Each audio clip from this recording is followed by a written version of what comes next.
Good evening, friends. I welcome you all to this series of webinars on applied homeopathy, which Spandan and Learning Spark, under auspices of these organizations, we are starting. Warm welcome to all of you.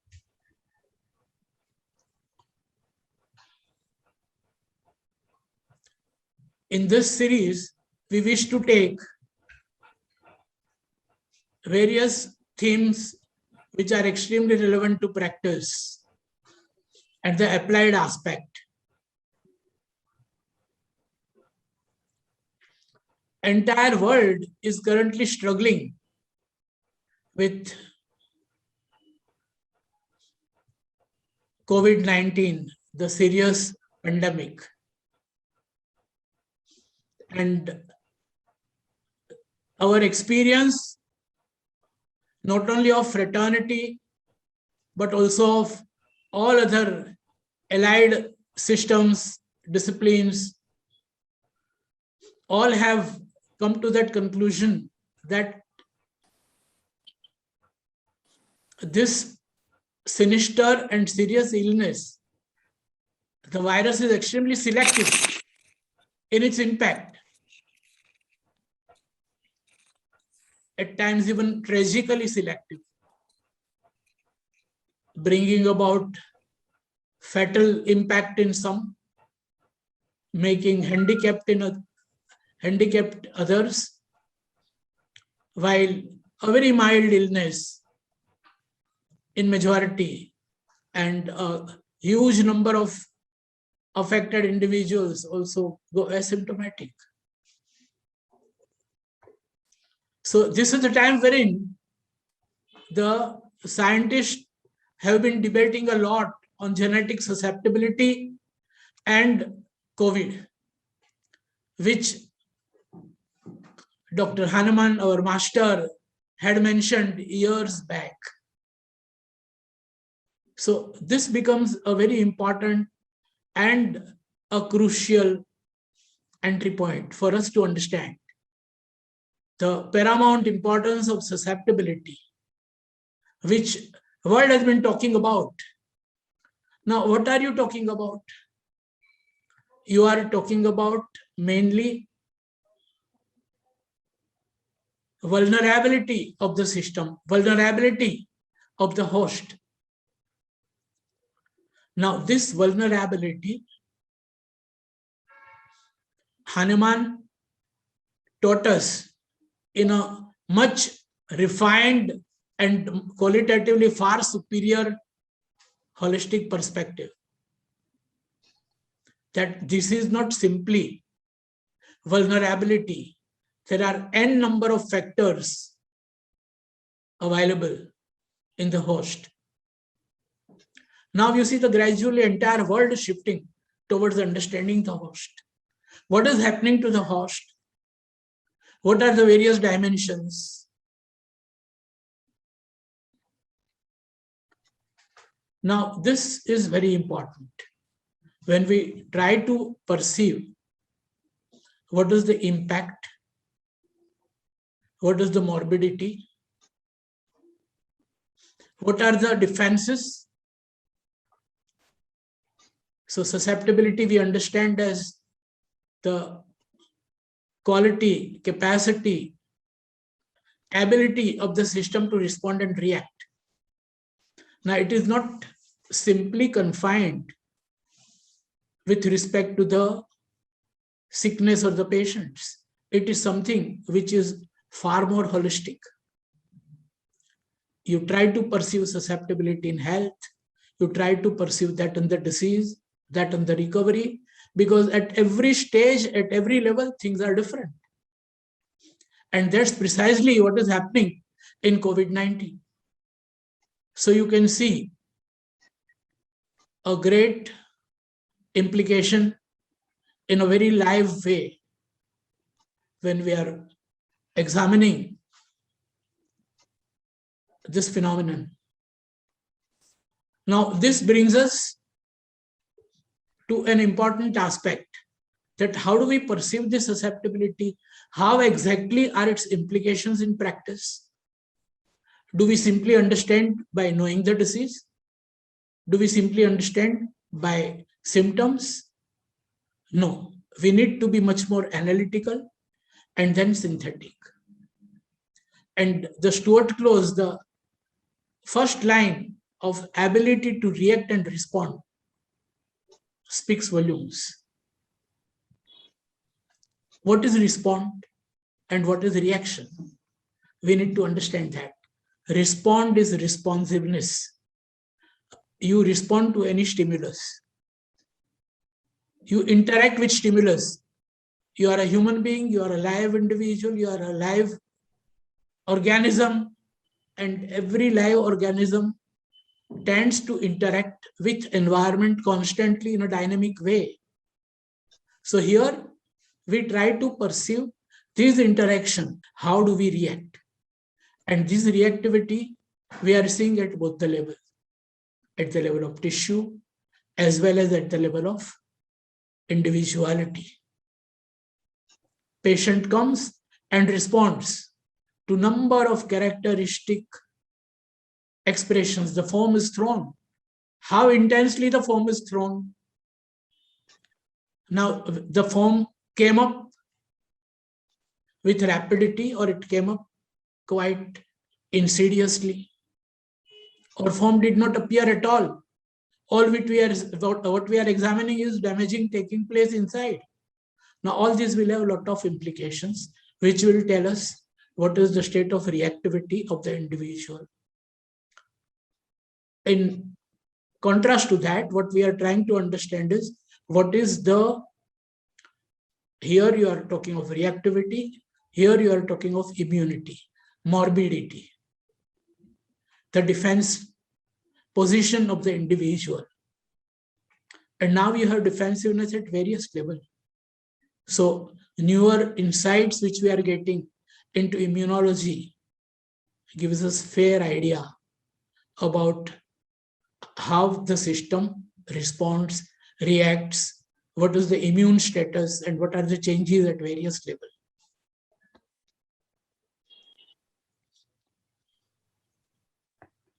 Hope my screen is visible.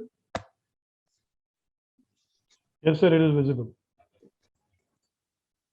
At the outset, I will describe you this case. Mrs. MK, she's my close relative.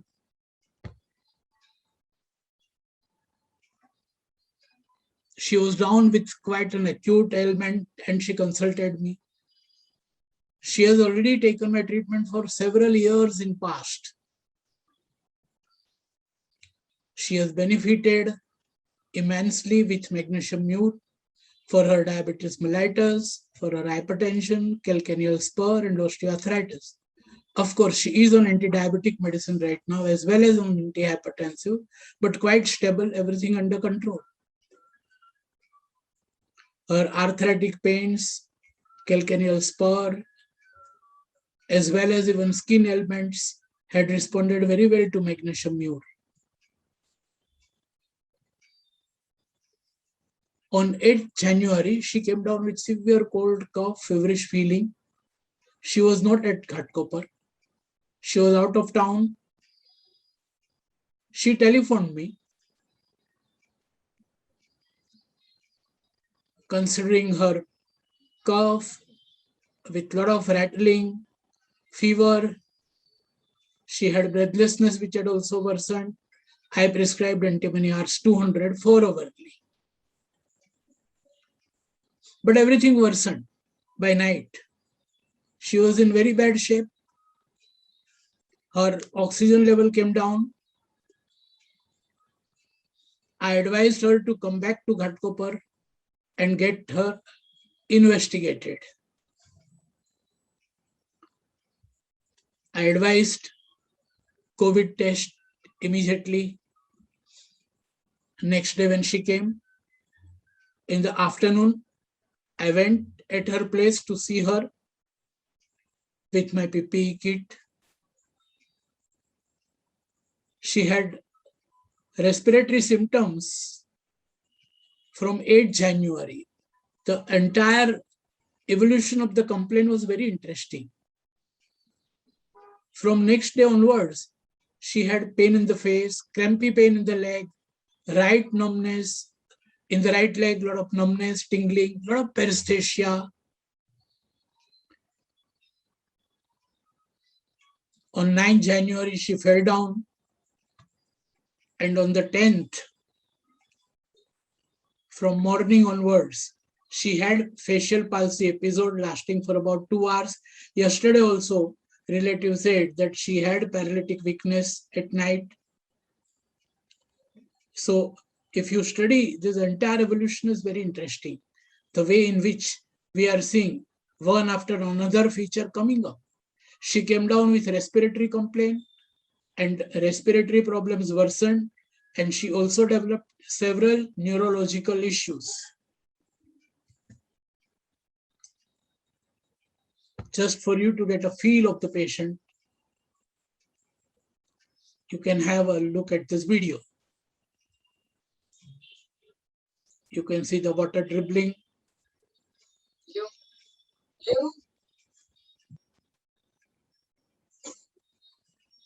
The general state started worsening, and she was certainly in very bad shape. We carried out COVID. COVID came positive. MRI was done. Of course, it did not show any thromboembolic phenomenon. But what you are seeing in this entire evolution, we are seeing patient coming down in the first phase as fever, dyspnea, a phase of pneumonia, HRCT confirmed, moderate COVID pneumonia. She fell down, she developed paresthesia, she had later on paralysis. So neurological complications, but neurological evolution is also very interesting. We have to also identify individualizing features in whatever evolutionary disease totality comes up. What are we seeing here? We are seeing in initial phase, a lot of pain, cramps, neuralgic pain, crampy pain, paresthesia, nerve irritation, followed by weakness of the nerve, and then established paralytic phase coming up. So this evolution has its own characteristicness from homeopathic anamnesis and can help you to identify properly the drug. Now, when you study further, you are seeing patient is going down. Even general state is also deteriorating. She feels quite debilitated and weak. The video which you saw was of the morning 10th, and then by afternoon and evening, she was definitely showing a lot of signs of deterioration. So what kind of complications are coming up? These are all neurological complications which we are seeing. So is she heading for even cytokine storm? That is a question which will come up in her mind. In one of the best radiological center, HRCT was done, which confirmed moderate COVID pneumonia. MRI, chronic ischemic changes, no evidence of fresh infarct.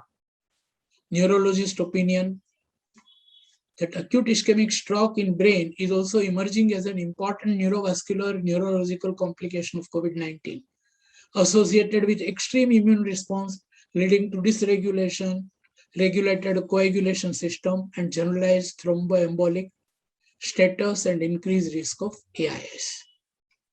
Currently, patient is not in stroke. Patient had transient ischemic attacks, but we must prevent it. The way in which person is traveling. And the literature, if you scan, it speaks that now neurovascular neurological complications of COVID-19, they are definitely evident, and more so when you are confronted with so much of comorbidities. And the most concern would be that this kind of neurological complication could be associated with extreme immune response, leading to dysregulated coagulation system. So, you know what the patient is heading for. Now, friends, if you study all these dimensions, you can understand magnitude of the disease, which is extremely high. The pace, the rapidity is also quite high. But the neurological evolution definitely indicates to causticum, the phase of neuronal irritability followed by neuronal paralysis in the patient who already has pneumonia. If we study the entire evolution, her thermostat was quite chilly. Causticum was prescribed. We gave causticum 200 every 2 hourly. And then by evening, we saw there was some 20% response. We continued that. After another 4 hours, there was again, she developed a lot of tremendous weakness and started becoming drowsy. So that is the time we gave causticum 1M 4 hourly. And after causticum 1M 4 hourly, we could see almost 50 to 60% improvement in 6 to 7 hours. And next day, we gave a dose of tuberculinum and continued with causticum 1M every 4 hourly. She was shifted then later on to Seven Hills, but by that time, she was much better. And in fact, she walked around in Seven Hills and gradually she recovered. She came back after about 5 to 6 days. After about 8 to 9 days, she developed severe glossitis and constipation and started feeling quite hot. That was the time we introduced magnesium mure. So here we can see that how various medicines were given from time to time. Causticum registered immediately, brought about resolution after raising the potency, and then later on with the help of tuberculinum, we could see further improvement. ત્યારે ડોંબિવલી હતી અને પછી અહીંયા આવી 2 દિવસ તાવ હતો અને પછી મને જરા જમણી સાઈડ એવું લાગ્યું, બોલવામાં જરા તકલીફ થઈ, 2 વખત એવું થઈ ગયું. અને પછી પ્રફુલભાઈ ઉપર આવ્યા અને મને જોયું અને જે દવા આપી પછી મને થોડોક ફરક લાગી ગયો. MRI કરાવ્યું, CT સ્કેન કરાવ્યું, એમાં આવ્યું કે કોરોના છે એમ. તો કોરોના છે એટલે મને હોસ્પિટલમાં દાખલ કરી અને ભાઈએ મને હોમિયોપેથિક દવા આપેલી, એ પણ મેં લીધેલી અને પછી ત્યાં એ લોકોએ આપી દવા. પણ મને એની પહેલા થોડું સારું જ લાગતું હતું, તો મેં કીધું દવાખાને હવે નથી જવું. તો કે ના, જવાનું છે, એ તો જવું પડે. એટલે હું દવાખાનામાં દાખલ થઈ અને 8 દિવસ રહી. She vividly described her ત્યાં પણ હું symptoms. હોમિયોપેથિક દવા લેતી હતી અને The એ લોકો evolution, આપતા હતા. એ તો she was at શક્તિની ઇમ્યુનિટી Dombivli and came વધારવાની down with દવા હતી. fever. And then પછી મને later સારું she થઈ ગયું developed 8 દિવસ પછી અને ઘરે આવી facial ગઈ. weakness. અને મને મોઢામાં And ને she ક્યાંય also તકલીફ mentions નથી લાગતી હવે. that પછી how she improved with સારું થઈ homeopathy ગયું છે. even 10 before દિવસ થયા. 8 hospitalization. દિવસમાં પછી હું ધીરે ધીરે And in ચાલવા 4 to માંડી 5 days, અને પેલા she વીકનેસ બહુ recovered જ લાગતી with હતી. respect પછી to ધીમે ધીમે her બરોબર થઈ ગયું બધું neurological ને 1 મહિનામાં તો હું issues. એકદમ ઓલરાઈટ જ થઈ ગઈ. પછી મને કોઈ તકલીફ નથી. મને હોમિયોપેથિક દવાથી જ મટે છે અને બધું સારું થઈ જાય છે. એટલે હું ઘણા વર્ષથી હોમિયોપેથિક દવા અને કોરોના પણ હોમિયોપેથિક થી જ ઓછી થઈ. એ પછી પણ મેં દવા લીધી, હોમિયોપેથિક જ લેતી હતી. એનાથી મારી વીકનેસ ઓછી થઈ ગઈ અને હજી પણ મારી દવા એ જ ચાલુ છે અને એ દવાથી જ મને ફાયદો થાય છે. Now, this case of COVID teaches us a lot.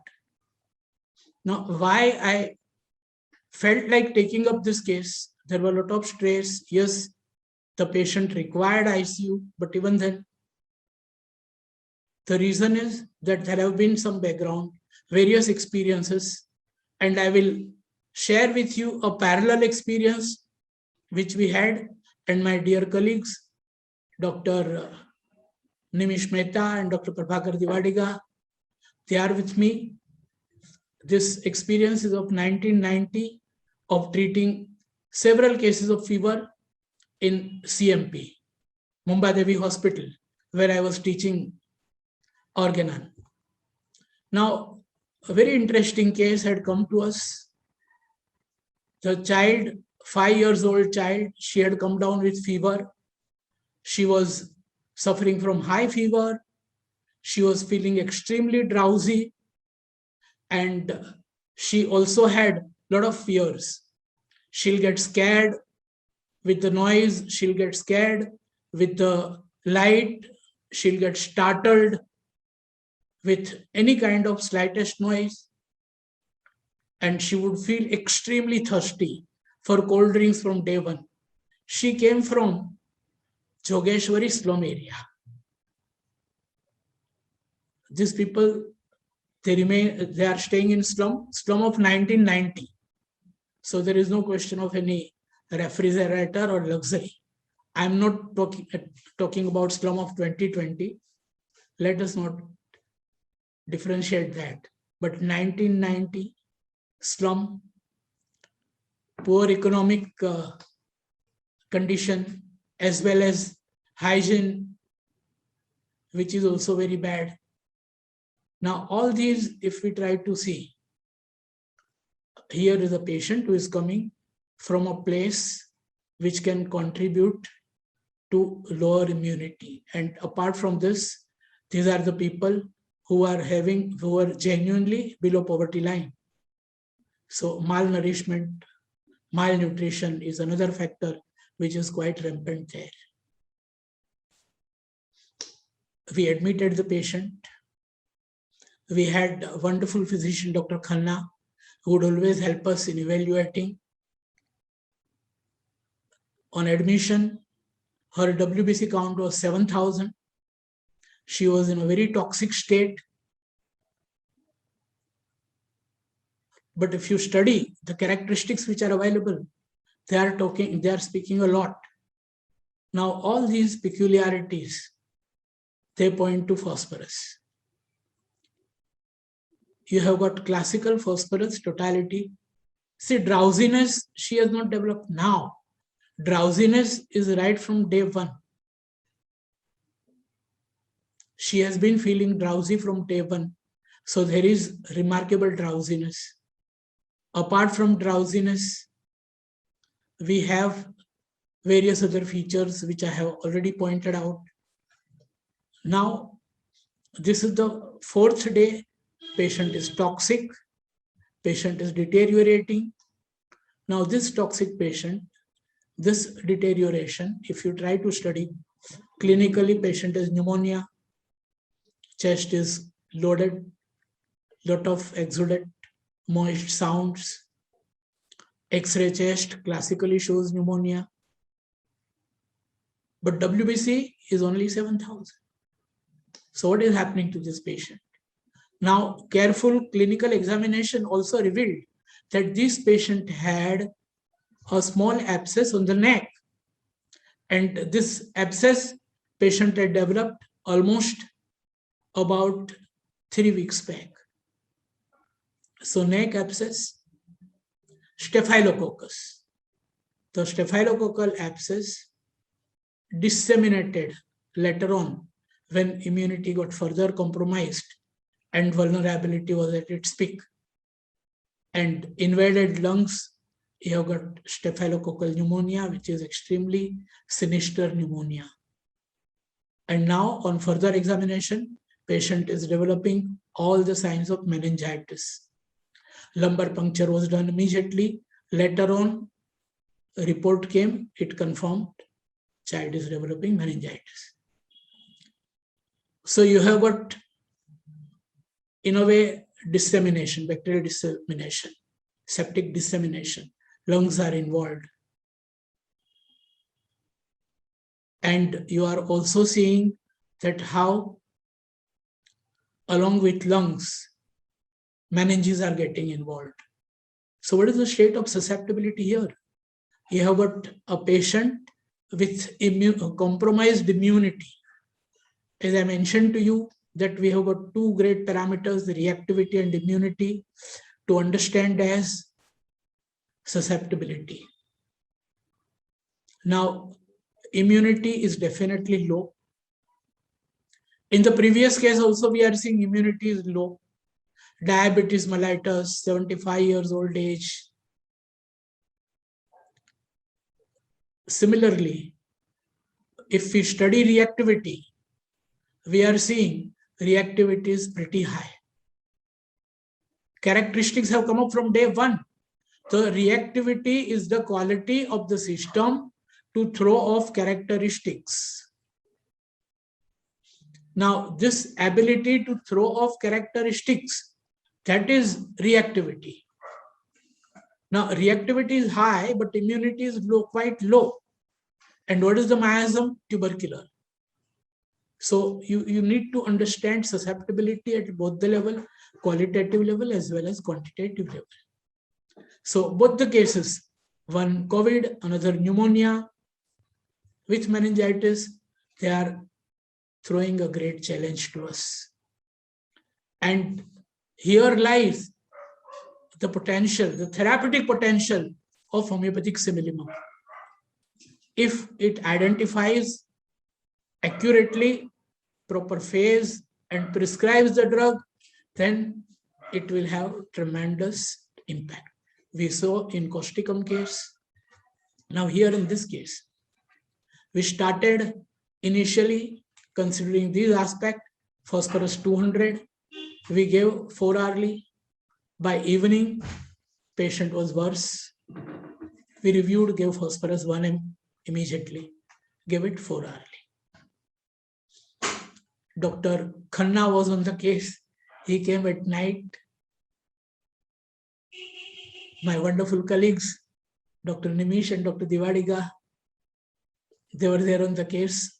I was there just advising them, discussing with them.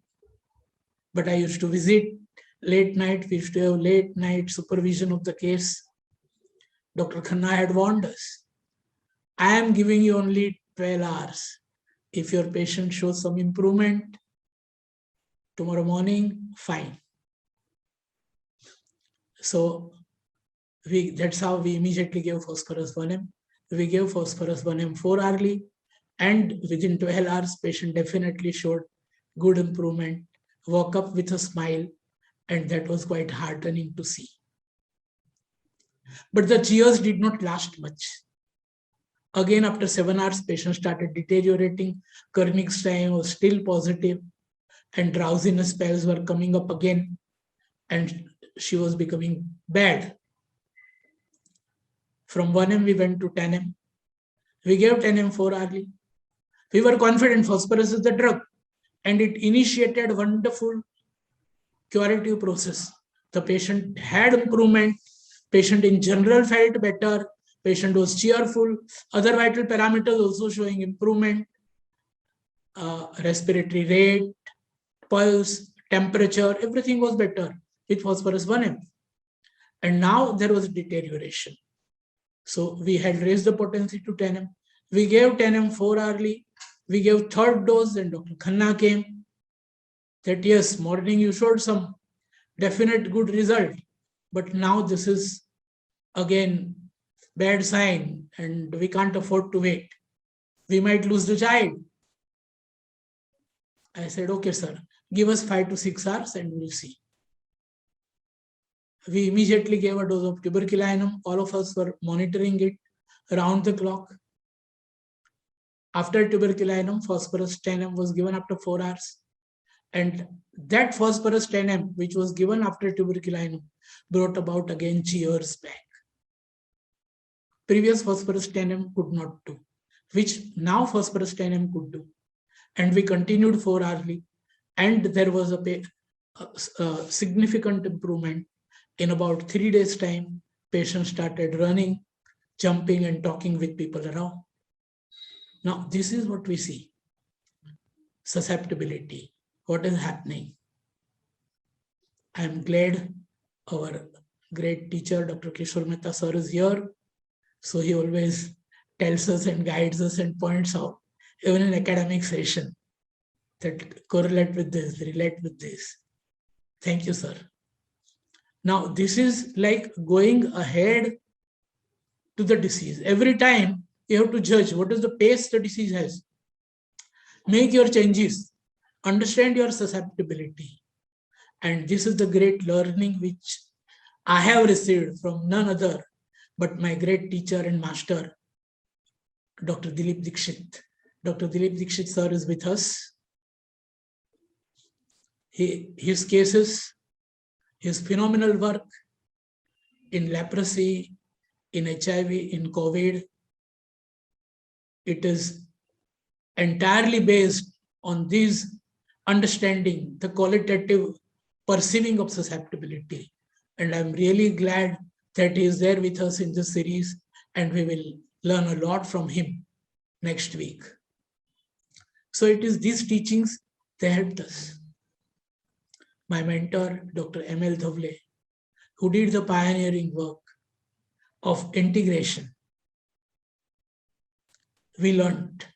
So that is how we could correlate well what is happening to the tissue, what is happening to various forms which are generated, how the forms are changing, how do we correlate, and we need to update it every now and then. That is important.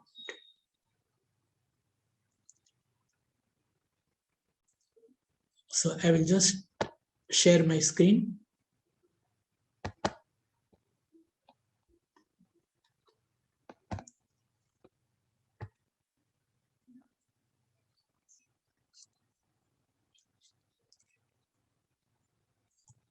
The previous slide, when classically you can see the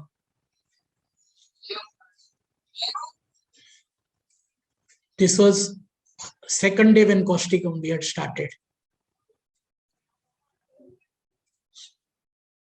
All of us know the spectrum with which COVID comes: the pneumonia, shortness of breath, septic shock, renal failure, diarrhea, myalgia. The life cycle of the virus with the host consists of following 5 steps: attachment, penetration, biosynthesis, maturation, and release. Why I'm again bringing this to your notice is that this is the tissue susceptibility. We need to appreciate how these various changes taking place, what are the phases.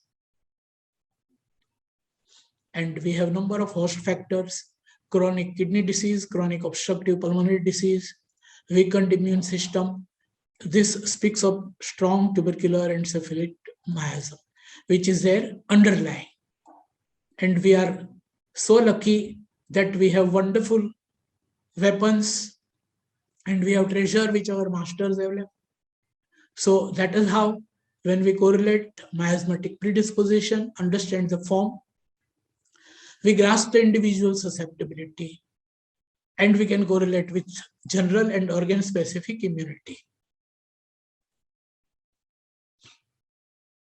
The symptoms of patients infected with SARS-CoV-2 ranges from minimal symptoms to severe respiratory failure with multiple organ failure. So miasmatic stamp here. On computerized tomography CT scan, characteristic pulmonary ground glass opacification can be seen even in asymptomatic patients. Poor reaction. The changes are there, but symptoms are not there, because ACE2 is highly expressed on the apical side of lung epithelial cells in the alveolar space. This virus can likely enter and destroy them. Cytokine storm, septic shock, COVID pneumonia, respiratory failure. So when we have these correlations, we understand the differential shades of susceptibility, we understand its qualitative aspect, the miasm, and we apply it to materia medica. So the dictum is acute disease concept. Acute disease is nothing else but transient explosion of latent miasm. Hahnemann has mentioned in aphorism 73, acute disease, transient explosion of latent sora. I have taken liberty to extrapolate it, to put it as acute disease as transient explosion of latent miasm. If underlying miasm is tubercular, there will be an acute tubercular disease which can come up. If underlying miasm is syphilis, there will be an acute disease which will come up, which will be syphilis. Now, all these things are very important. All these correlations are very important. All the stages which we talk about. Just now, we talked about biosynthesis, penetration. Now, I'm not going into biosynthesis, but even how biosynthesis and understanding of this entire molecular biology can have impact in appreciation of COVID, as well as can have impact on therapeutic plan. Our great teacher, international teacher, Dr. Dilip Dixit sir will explain you next time. So wait for that. Susceptibility, we mean the general quality or capacity of the living organism of receiving impressions, the power to react to stimuli. Susceptibility is one of the fundamental attributes of life. Upon it depends all functioning, all vital processes, physiological and pathological. So susceptibility becomes inferential phenomena.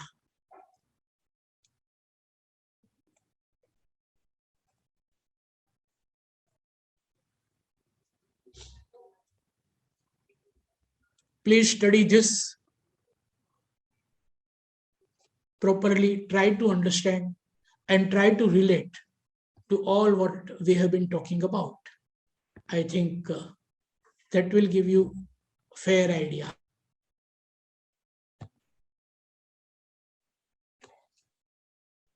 Choice again.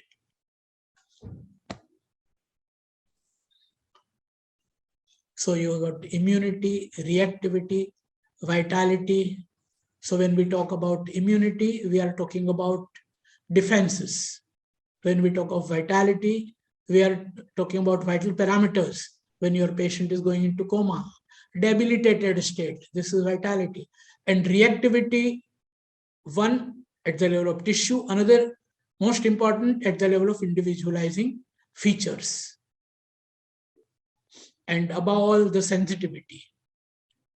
So when we talk of sensitivity, we are talking about our reactivity with respect to mind, nerves, how we react, how we emotionally react, how we emotionally receive things, receiving of the stimulus.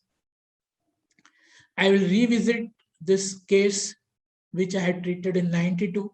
17 years old boy studying in engineering college, reported on 26 December with high fever due to acute tonsillitis, giddiness and disturbed sleep preceding night. Now headache and temperature was 102, by noon 104, went up. He has been lying down on cot since morning, averse to noise, needs light. Tonsillitis, 104 temperature, came up very suddenly.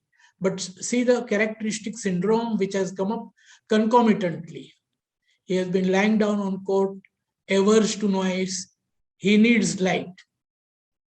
And all the while talking some triangular object of concrete falling on him, as if flying in air. Head is small, but body is quite elongated. The fever is rapidly rising. Parents were extremely anxious.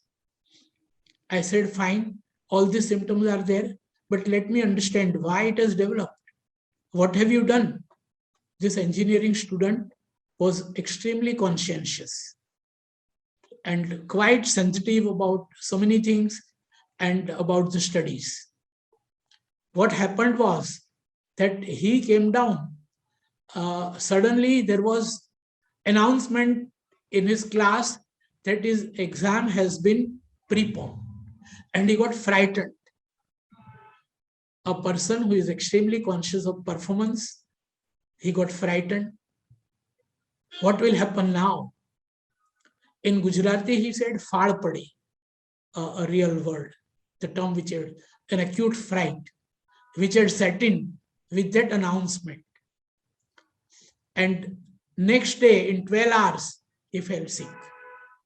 So, role of psych over soma, importance of causation, expression predominantly at general plane, throwing distinctly clear picture, and all In this entire description, patient has no pain in the throat. This is very interesting. Painlessness of the complaint.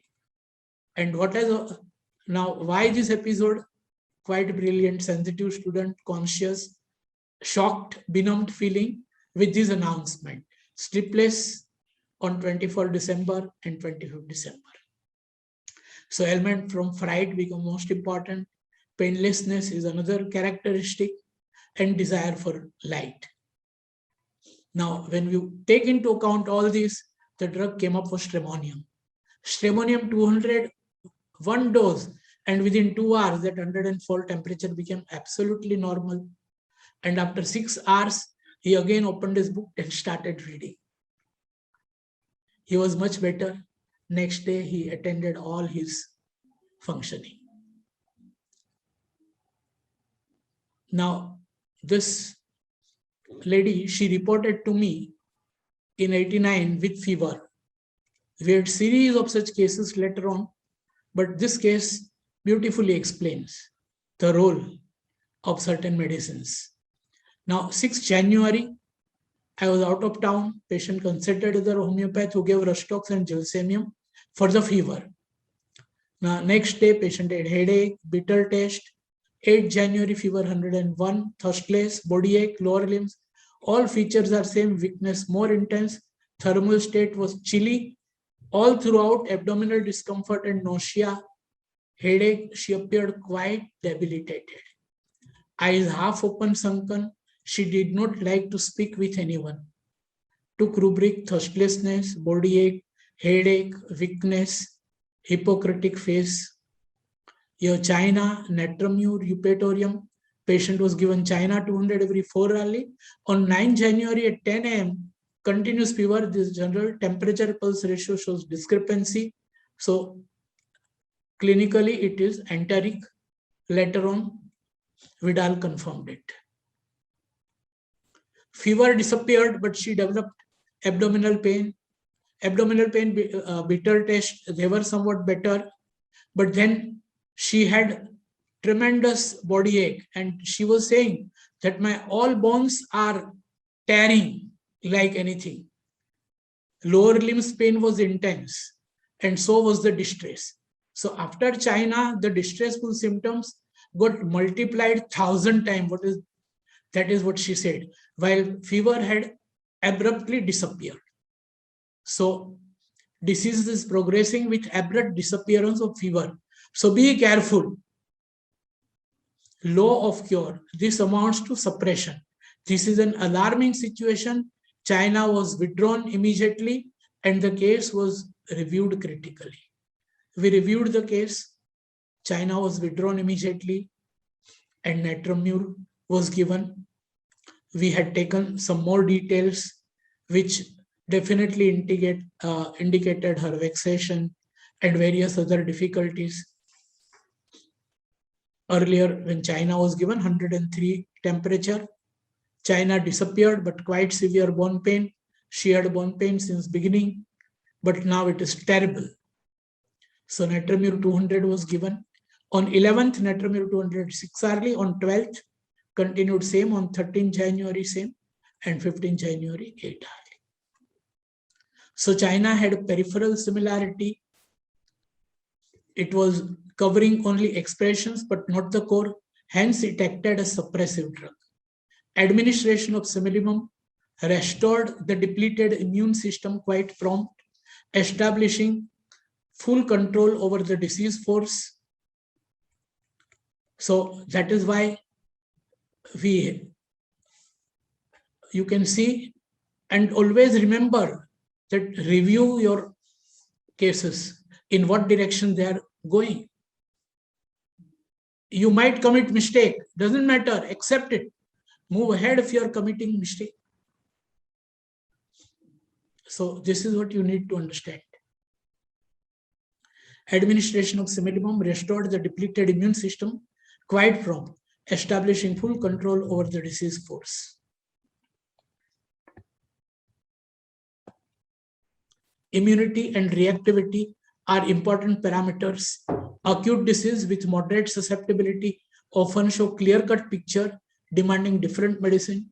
Illness which elicits more pronounced and faster local response with moderate susceptibility can demand separate acute medicine.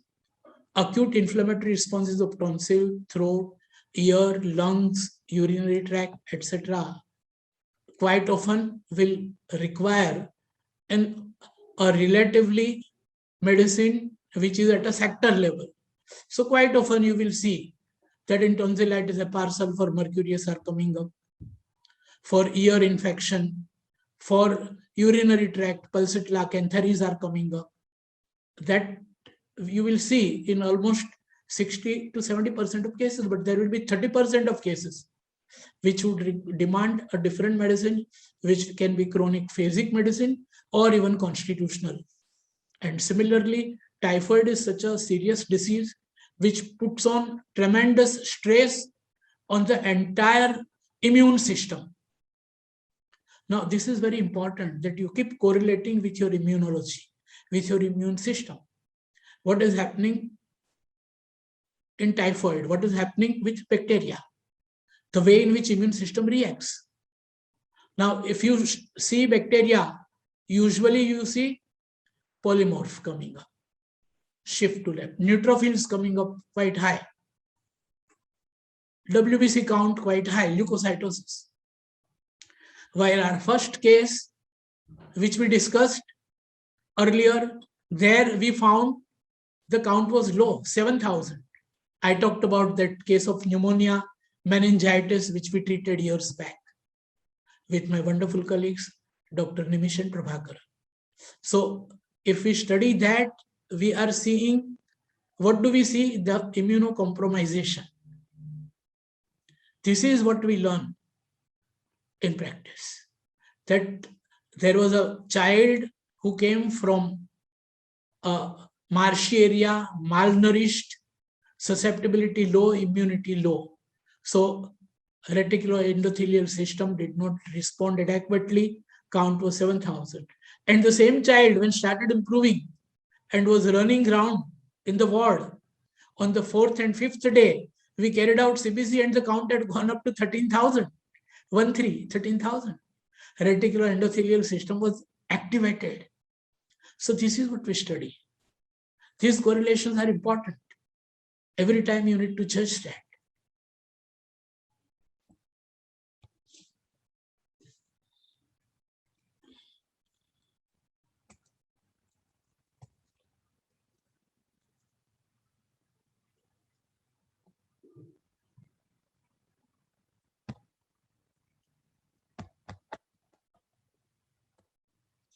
Hence, Ali's concept of stress and adaptation help us to understand behavior of susceptibility under stress.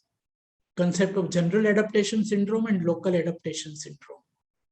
Hence, Ali, physiologist, he has given this wonderful concept. Now, we can correlate that very well in appreciating how individual reacts in various situations. When generals are thrown, when particulars are thrown, when the whole army is required to fight an organism. So that is a general response. And when that general response comes up, again, you need to relate at that level. So similarly, we need to recognize all these phases.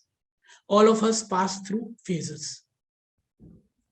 We have our own childhood, a very pleasant childhood, stormy adolescent, struggling youth, old age. These are all epochs of life. And all the phases have their own peculiar demand on the individual system to adapt to the situation. So the stress, adaptation to the environment, and individual constitution, all these things are quite interrelated.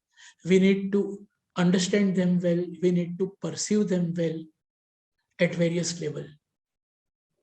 When we are treating number of disorders, whether we are treating typhoid or we are treating COVID or we are treating pneumonia.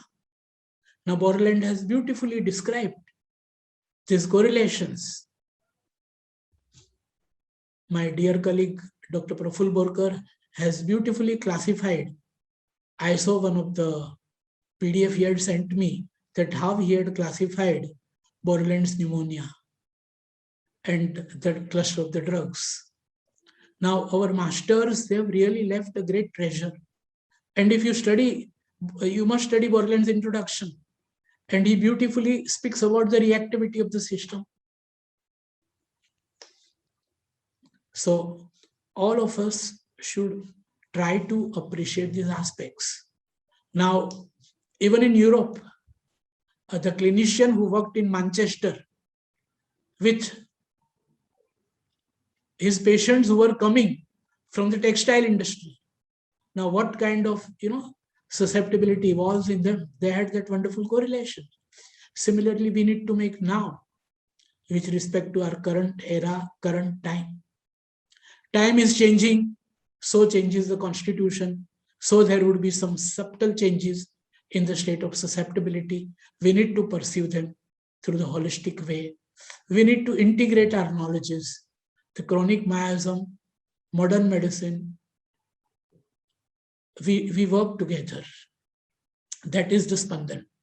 This is a small experiment, how various experts can work under one roof, can interact with them, and that is how we have neurologists, we have psychiatrists, as well as allied people like therapists. We have even orthopedic surgeons and general surgeons. And we try to exchange our views and try to maximize and learn from each other and try to give best to the patients. So changes at cellular level, functioning of the system, and expression. And while concluding again, I'll come back to this diagram now with perceiving underlying background, the living, susceptibility, and miasm. Friends, I told you about the 4 components of susceptibility: immunity, vitality, reactivity, and sensitivity. Now, all these we need to understand from the standpoint of suppression, what is happening to the system. Living, what is the living? The lifestyle, the conflict level, and its impact on the individual, and the miasmatic load, inherited as well as acquired. Now, you need to correlate at all these levels, and then you will try to see. And when you study suppression, don't forget that you as a homeopath can also contribute in building up suppression. So examine that. If you are doing that, come back. You have ways again to nullify it and improve your patient. So this is the dynamic model to grasp susceptibility. These are the various coordinates. We need to have holistic perspective. And this is a very humble effort to put across my thoughts to you. I'm really thankful. We have a number of practitioners who have come and attended this webinar. Thankful to that. I'm thankful to all my colleagues, my seniors, my teachers who have blessed me. Thank you all. I conclude. And I'll request Dr. Piyush to move ahead.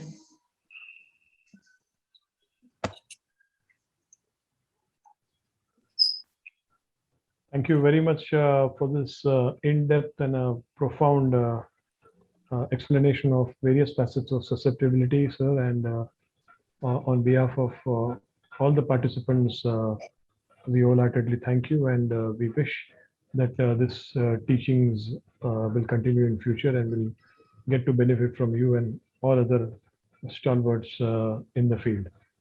Before I move to the question and answer session, sir, just for the benefit of viewers, I just share my screen and share a couple of things about Spandan Institute. Okay, I think there's a glitch. I'm unable to share my screen. So this is just to brief you about what Spandan is. Basically, it is dedicated to children with special needs as well as through underprivileged section of the society. You can share your screen now. Yeah.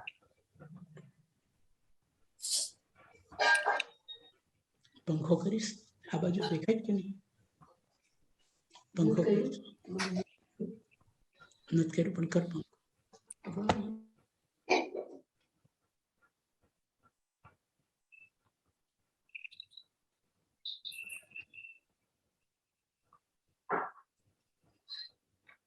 So, Spandan organization is basically a multidisciplinary holistic organization based on sound philosophy as outlined in the conceptual framework of Spandan Symphony, that is holistic psychoeducational approach. And it strongly believes in immense hidden potential resident in the child, which we collectively strive to achieve. Spandan basically has a holistic childcare center and special school. It has Holistic Institute of Applied Homeopathy, and now we have established a holistic mother and child care hospital in Devnar. So this, through humble beginnings, we started in a small clinic in a slum area of Ghatkopar, and this is a mobile van which used to operate in the nearby most deprived slums in the Mumbai city. These are the activities in the slum schools that our doctors carried out. And we had various programs right from general health to mental health, as well as identifying children with behavioral problems and disabilities, and holistic intervention with a multidisciplinary team, including homeopaths, special teachers, psychologists, educators, social workers, and also involving the teachers and parents of these most deprived slum area students. And more than 10,000 children have benefited from these programs over the years. So these are some of the projects that we conducted. Public health initiative project, which was addressed to the urban slums and the mainstream schools in the urban slum areas. Then mood disorder project was to identify children with mood disorders in the slum areas. Malnutrition again was for the nutritive element of these kids. And a major unique project of clinical research in autism, which was done in collaboration with Ayush, which has been published in peer-reviewed journal. These are some of the programs that we conducted for teachers and parents of the slum area, and kind of awareness about disability as well as about the role of homeopathy. And the teachers' participation was just phenomenal. These are many of the camps, screening camps, multidisciplinary team that has conducted over the years in urban slum areas. And in 2015, we have upgraded it, and we have built this hospital, which is dedicated to mother and child care. So this is now the epicenter of all the activities that Spandan carries out, and we have a lot of other satellite projects going on in the slum areas nearby. So this is the Spandan Mother Child Hospital, which we established in 2015. Maternity home, the proper team of gynecologists, homeopathic doctors, intensive care units, operation theaters. This is the homeopathic department, the child care center. And this is the team with under the phenomenal leadership of our sir, Dr. Praful Barwalia, who has been spearheading the movement of care in the most neglected areas of healthcare, that is disability, HIV/AIDS, nutrition, mental health, and still the work needs to be done a lot more. So thank you, friends, for being with me. And if you can just share, sir, there was a question for you that in the cases, in the two cases that you shared, one of COVID and the other was pneumonia, gradually we raised the potency and went to the higher potencies. So in retrospection, would it mean that if the higher potency could have been given right at the outset, probably it would have made any difference in the case?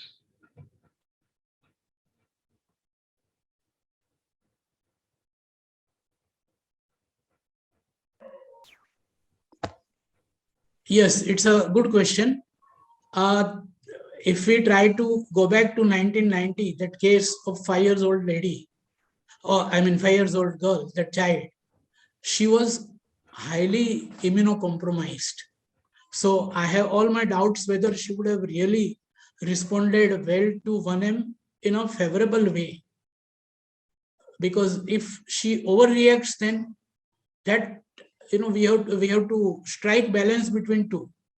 So that is how we were monitoring it quite closely, and in a short time we immediately change the potency. Otherwise, if you see in other cases, we don't change 200 potency in such a short time.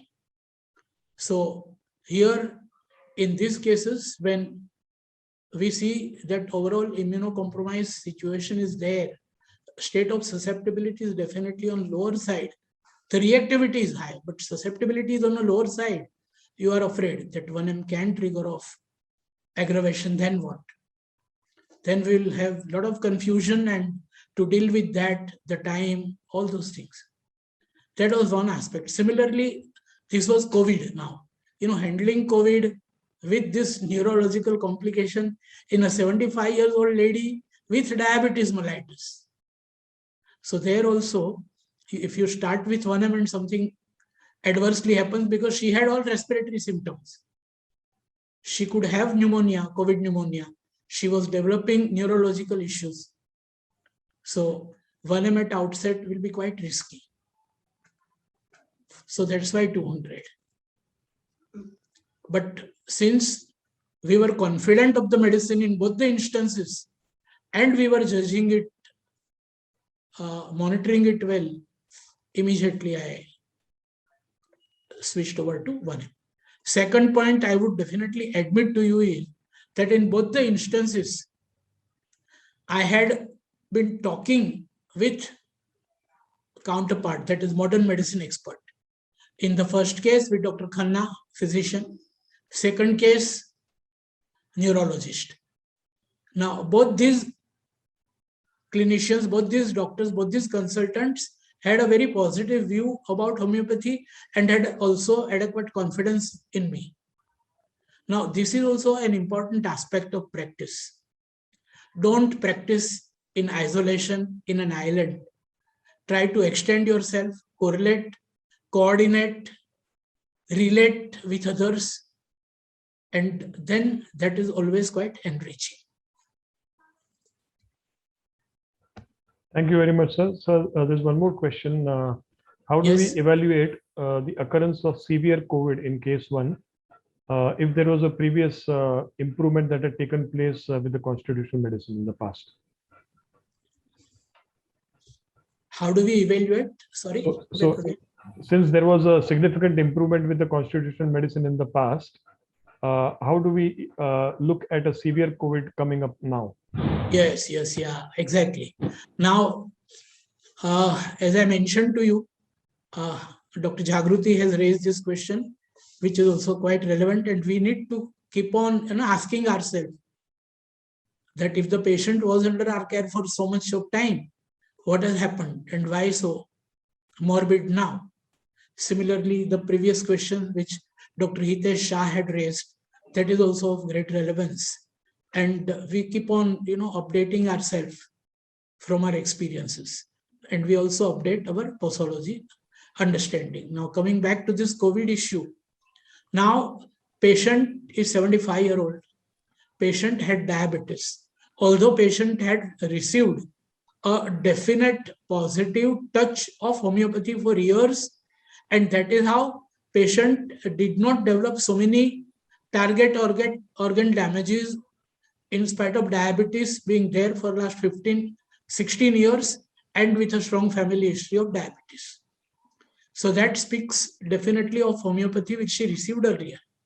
But I will definitely caution you that whatever you have done does not guarantee that it will protect you and it will be a great shield against any onslaught which is going to come now. The onslaught could be at a psychic plane, or onslaught could be at a biological plane, as we saw in this pandemic. You see, the virulence is pretty high. So here is a host with all kinds of vulnerabilities. So definitely a disease is going to come. But very fact that she responded so quickly to homeopathy and she has come out so well without any residual feature, I would also give some credit to previous homeopathy, that maybe it had built up, adequate immune status, so she could fight out this onslaught in this sinister pandemic. Right? I think another aspect is there. Yes, Dr. Dikshit, sir. Yeah, the another aspect is in COVID, it is extremely important on which day you are entering the case. Because COVID disease as such, that first 4 or 5 days are basically first 4 or 5 days are the viral phase. That is the time when our constitutional and other, so what force we are going to employ or the outcome of the treatment will depend upon which day we are entering the case. When already the cytokine storm is set up, then the things are a bit more difficult. From the beginning, for any illness, there is a battle between the host and the invading organism. And in this battle, sometimes the host is having an upper hand and sometimes the invading organisms have a superior phase. So our introduction of remedy, if it is when the system is trying to overcome, if we give the remedy, we get an instant result.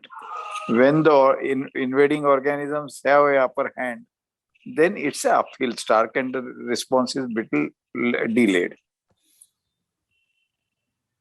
So everything counts on which day you have entered the case. Introduce your solution.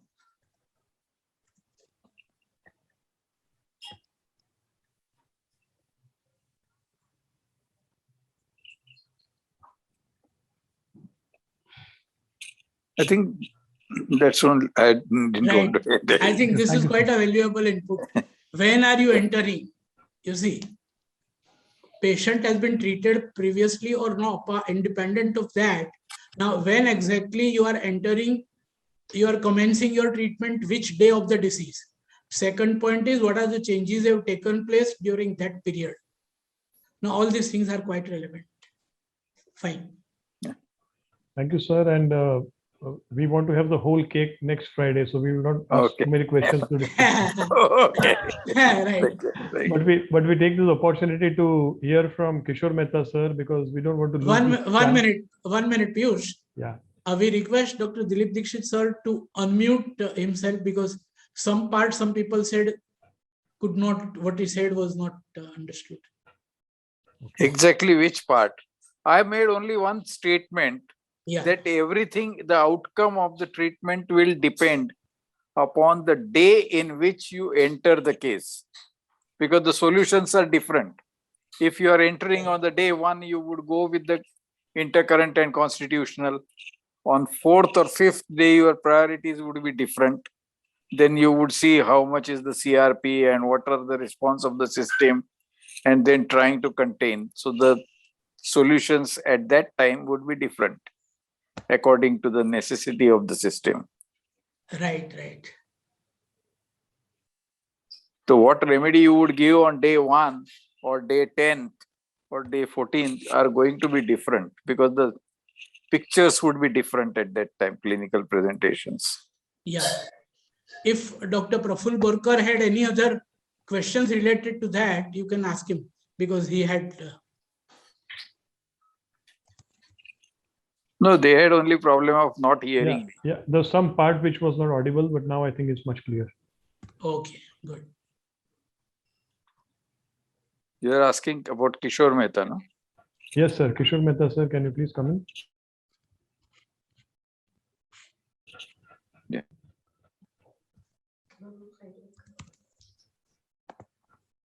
Kishore Mehta, sir, you'll have to unmute yourself. We are unable to hear you. Sir, you unmute yourself. Yeah. Can you hear me now? Yes, sir. Loud and clear. Yes.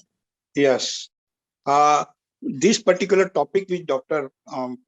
Praful has selected, I think is a vital subject which is rather not considered during practice by most of the doctors in homeopathy, susceptibility part. And the susceptibility part, although not directly described by Hahnemann in Organon, but if you read aphorisms 270 to 280, you will be able to understand that in order to select the right drug and right potency, you need to know the level of susceptibility. And Dr. Praful described very nicely one point, that ultimately susceptibility is an inference. So the judgment taken by the physician in view of miasm, in view of reactivity, in view of sensitivity, when he has judged all these areas, then he can infer it as a high, low, or medium. So there is no specific level which can be put to high, low, or medium one. But the combination of all the factors when considered and given marks to them, then we can infer properly. Very nice presentation, Dr. Praful. And one thing is which I think I would like to say, that the susceptibility importance is very much there in selection of potency and repetition. Selection of drug may require understanding of susceptibility and miasm. Of course, all are interconnected, but as far as the susceptibility is, as far as the potency is concerned, it will depend upon the susceptibility at any level where we are targeting the drug. So, indirectly, Hahnemann has described very well about susceptibility in these aphorisms. If we are able to understand these aphorisms, probably it will be helpful to, and whatever Dr. Praful said is further explanation of Organon in relation to susceptibility. And I think the cases presented were quite sufficient enough for listener to understand how to apply our knowledge of susceptibility in practice. Thank you very much. Thank you, sir.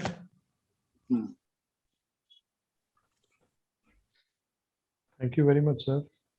Hmm. Dr. Borkar, want to come in with your thoughts? Yeah. It was a very nice insight into this topic, which we have been learning from sir since my college days. And it is a topic I think Dr. Barvalia sir handles the best. We have learned it right from college days, and even now this is the topic which I think only he can really handle it so well. And with these cases, definitely it has put more insights into the subject. So I'm really thankful. It will definitely help me also in furthering whatever work we are doing. In certain cases where we are missing out, I think it gives answers to those cases which are not able to, we are not able to crack. Thank you very much, sir. Thank you. It was Munjal who always wanted some discussion on susceptibility. So of course, he's going to speak after Dikshit sir. Any other point would you like to put across, Dr. Munjal, now?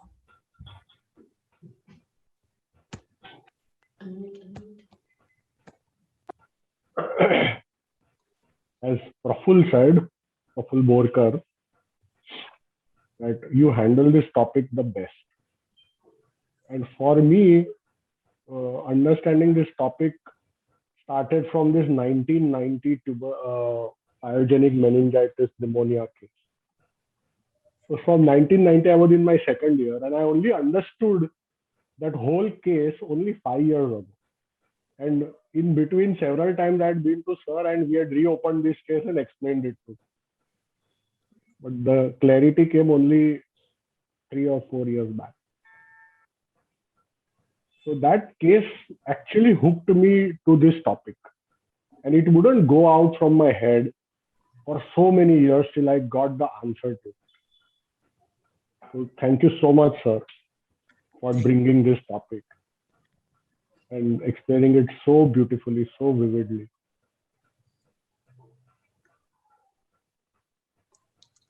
Thank you. Thank you, Dr. Munjal. So there's one more question from Dr. Kanchan, that if there is a cytokine storm in COVID which has been handled with allopathic medicine, and subsequently if there are complications, then what sort of repetition does a homeopathic constitutional medicine will demand? Will frequent repetition help in such cases? Cytokine storm, and then subsequently patient is recovered from the storm, right? Yeah, patient is recovered from the storm, but there are subsequent complications. Now, it's not specified what sort of complications are left. Yes.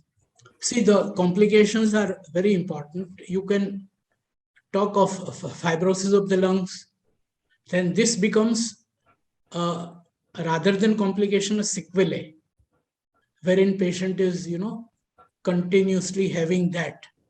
And this becomes another chronic dynamic disease, which need to be treated accordingly as a sequelae to one acute disease. While some neurological complications may occur at that time, then naturally you need to handle that. Now, for example, Guillain-Barré syndrome, we have seen some cases who are recovering and coming down with it, or other neurological issues, patient coming down with it. Now, all those things will have to be treated quite promptly, because at that time, virulence of the disease is still quite high. When we are talking of sequelae, the disease virulence has gone down, but the susceptibility has been distorted so badly and damaged so that some other chronic disease has been implanted. While in this kind of acute complication, we need to treat promptly, and probably more frequent repetition is required. So COVID complications and COVID sequelae itself is a huge topic, but good she has brought this out. From the standpoint of susceptibility, we need to understand two things. One is complication definitely speaks of a highly vulnerable susceptibility which may have come out of the storm, but still quite vulnerable, virulence still there.